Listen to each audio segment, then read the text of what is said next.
Welcome to this edition of Weaving Energy. My name is Aaron Thomas, Tribal Liaison, Southern California, Edison.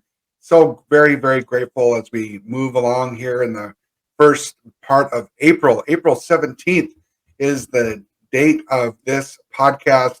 And definitely want to give a shout out to the Saboba Tribal Council. It was great to see you last week as we were able to talk about some pretty sensitive issues, as well as getting to ways that we can better improve our services within the tribal community. And it was always just great to say hi in person. We definitely invite any of the other tribes in our service area to consider putting us on your calendar, inviting us into your tribal council so we can have some face-to-face discussions about how things are going, how we can improve, etc. Amy Olson, Brian Thoburn, and Matt Parolo, myself, we're all very eager to come see you on your tribe and within your boundaries. Or we could do it virtually as well via Teams. So let us know. Our calendars are getting full, so please let us know as soon as possible. We'd love to come and visit you. Now, speaking of visits, we were able to catch up with the Executive Vice President of Edison, Ms. Jill Anderson, who was in the Coachella Valley this week to visit the Agua Caliente tribe and the cities of Palm Desert, Indian Wells, and Palm Springs. Ms. Anderson heads up organizational units such as the transmission and distribution, customer service, and much more. We caught up with Ms. Jill Anderson, and this is what she had to say. I'm out in the Coachella Valley today with Aaron Thomas, and we've been meeting with local leadership at the cities and our tribal partners. We're talking about all the growth that this area is seeing and how can we be better partners, easier to work with us. And we're also sharing what Edison is working on, where our view is of the future, the clean energy future, and all the electrification that we're seeing. It's been a great series of meetings. It's a beautiful hot day out here in the Coachella Valley, as it often is, and really looking forward to moving with a lot of these customers towards really our shared goals for growth and success. All right, thank you, Jill. We sincerely thank you once again for taking time out. I know you're one of the most busiest people I've ever known, and we're definitely thankful that you're able to catch up with us out here in the Coachella Valley. If you'd like to meet with Ms. Anderson face-to-face or on Teams, please arrange that with your favorite Southern California Edison team member. We'll be there to try to do whatever we can to help arrange that visit. The Edison Lineworker Scholarship the deadline is coming up very soon. May 11th is the day that, and they don't extend it. They never extend the deadline for the Edison Lineworkers Scholarship. This will be one way of being able to try to get tribal members to work at Southern California Edison as a troubleman or a trouble person, like I say. So please forward the link. Do what we can. We had 2 tribal members win it last year. We'd like to get at least 2, if not more, to win that scholarship. It's for expensive education, to be a trouble man, a trouble person, to go up on those lines, to go up the poles with a bucket truck, to be able to have all the safety measures, all the safety education that you can get, and to make sure that as they're working on those transmission lines, that it's a very safe way of doing that. So please, May 11th is the deadline. We'd love to see tribal members in your area apply. The California Tribal Leaders Clean Energy Summit is coming up fast, August 26th to the 28th at Pechanga.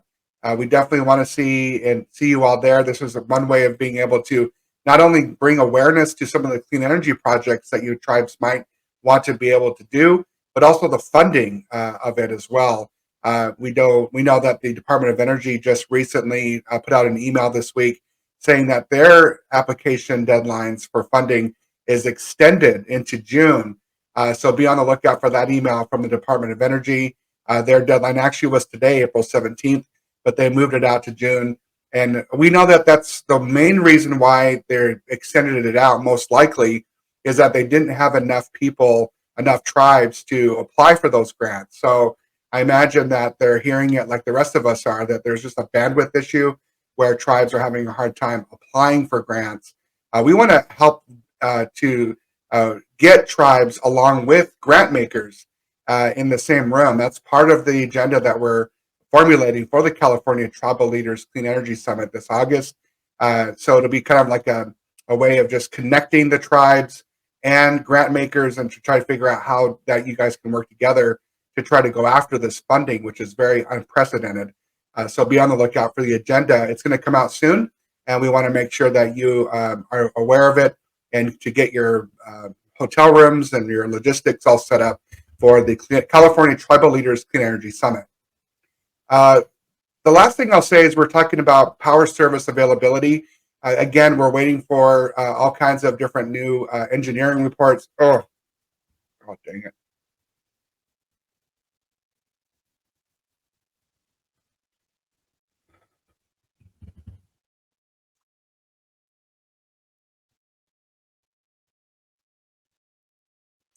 All right. We also want to make sure that tribes go forward. And a lot of you are building major projects, which is so great to see and to hear. But those major projects take up a lot of energy. And as more and more Californians are moving into the electric future, they're getting electric vehicles. They're making their homes more energy efficient through electricity and getting rid of fossil fuels. It's putting a little bit of a hamper on the grid. And so, the grid is very, very healthy. Don't get me wrong, but we definitely want to make sure that you let us know as soon as possible when you're planning on doing a major project that's going to take up a lot of electric load. And that way we can get our engineers involved. We do have a website. It's a tool that tribes can use, that all people can use, developers especially. And, we'll put that in the link.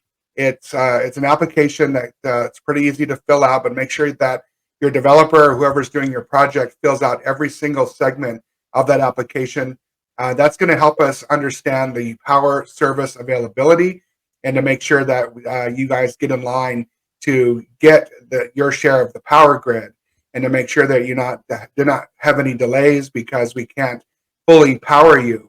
For the most part, we will power projects up to about 50% at first, so you won't be without power, but we have to do our little electric magic over here to try to figure out how to make sure that we have enough power in the grid for some segments of our service availability. So again, please make sure that you fill out that application, that the tribe is letting Edison know through that application that you are interested in putting in a project on your reservation.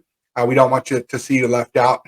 We also encourage you to communicate directly with the CPUC, and we'll put the link in the email on ways that you guys can let the CPUC know that we need more power availability, and that'll give them the alert that the tribes are very concerned that there's possibly not enough energy or electricity available, and we'll hopefully work with Edison to try to either fund new substations or to do whatever we can to fund any kind of solution to make sure that this is not even an issue. That's really what we want to see going forward, is that we don't have to tell us in advance, and we'll be able to power your projects as we go forward. So that's it for me here. And again, we definitely want to thank those tribes that allowed us to come into your reservation for the Earth Day events.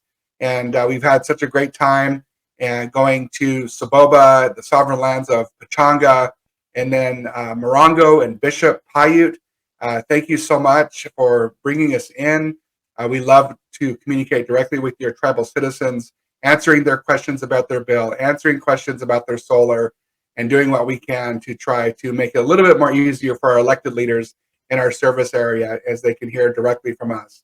And if you're doing any kind of community event in the future, please reach out to your favorite Edison team member to see if we can put it on our books to come and see you once again in your community. We love doing that.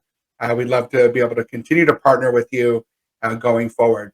All right, my name is Aaron Thomas. Halhitin is my traditional name. We'll see you next time on the next edition of Weaving Energy. Be safe.